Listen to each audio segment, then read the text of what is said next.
Freemasons. I actually had a conversation with a gentleman on the phone, and I was surprised to hear he's a Freemason and practicing Catholic. I said, "Do you know that you're not supposed to be a practicing Freemason?" And he made excuses and act like they're charitable, and I didn't get anywhere. He must be. He must be at a degree that he hasn't been really brought into any of the secrets of the lodge. In other words, he's not initiated yet, Father? Well, he might be initiated as a Mason, but he might be a very low-degree Mason. Yeah, he is. I think he's only third. Once you reach the 18th degree, you can't get out. Wow. Or if you do get out, you're sort of expelled. But it's very dangerous to leave Masonry. And that's all very satanic at the upper level. So it all looks very benign, but their secrets are all very, very opposed to religion, and certainly very opposed to Christianity and Catholicism in particular.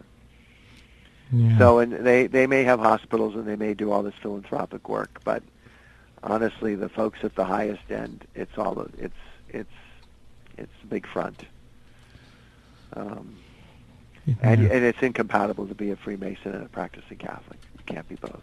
Yeah. Wow. And it was disappointing too, because he seems rather pious, and so, but he just ignored me like I'm trying to switch him on political candidates, And I even gave him examples and stories. I didn't tell him about the St. Gemma story. I mean, if he's a good, strong Catholic, he might believe in the saints.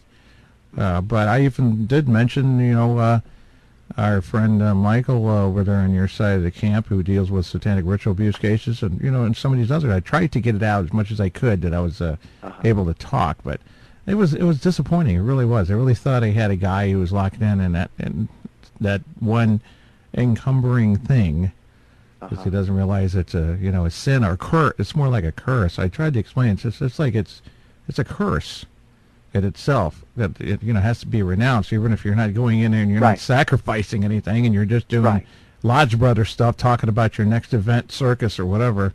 Right. Yeah. So I'm glad you made that. And there is a right to actually break all the ties to Freemasonry, that a person can pray. Mm-hmm. And where do you find that specific one at? Is it through church sources, book, anything? I don't remember where we located the Freemasonry rite. It might have just been passed down from, I think I got it from a priest in the Midwest who knows an awful lot about Freemasonry. I'm pretty sure that's where I was able to get the copy. It wasn't published. It wasn't in a book, but it might have been in a book somewhere along the line, but it was sent to me via the internet. Yes. And by this priest who was very, very well versed in the dangers of Freemasonry and the deception of Freemasonry.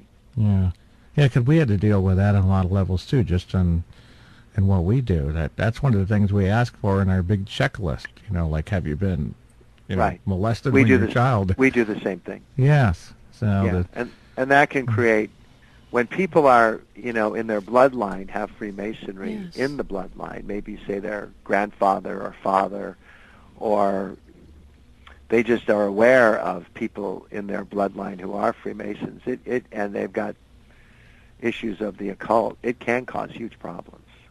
And it causes a lot of problems of oppression. That's what I find. Yeah.